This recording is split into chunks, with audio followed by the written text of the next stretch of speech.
Hello guys, how you doing? I hope you people are doing great. Actually నేను అక్కడి నుండి కేరళ నుండి ఇక్కడికి వచ్చేసరికి 1.5 డే అయిందనమాట. సో నాకు పెద్దగా మధ్యలో ఏం తినాలనిపించలేదు. వచ్చిన తర్వాత నాకు మస్తు ఆకలి అనమాట.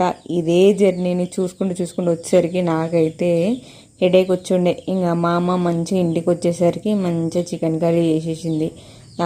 దాంతోపాటు మా పప్పు ఎగ్ ఫ్రై కూడా వేసేసి ఉండే అనమాట. సో రెండు వేసుకొని మంచిగా తిన్నా. ఇంకా మస్తు రోజుల తర్వాత ఇంటి ఫుడ్ అంటే ఇంకా అది హై లెవెల్ ఆఫ్ సాటిస్ఫాక్షన్ ఉంటుంది.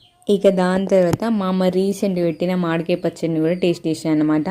యాక్చువల్లీ అమ్మ ఆవకాయ ఎప్పుడు బోర్ కొట్టావు కదా, అట్లే ఉంది. టేస్ట్ కూడా మస్తు ఉండే అనమాట. దాని తర్వాత మా పప్పి నా కోసం అనేసి ఈ బాద్షా అనే స్వీట్ చేసింది. అక్క నీకోసమే స్పెషల్ అన్నప్పుడు బేసిక్లీ నాకు తేడా కొట్టింది. ఇట్స్ ఓకే అనేసి నైట్ అట్లా తిన్నా. అప్పుడే చేసిందేమో సాఫ్ట్గా ఉంటుంది. నెక్స్ట్ తినేసరికి రచ్చారి. యాక్చువల్లీ అది బాద్షానా బండా అనే ఫీలింగ్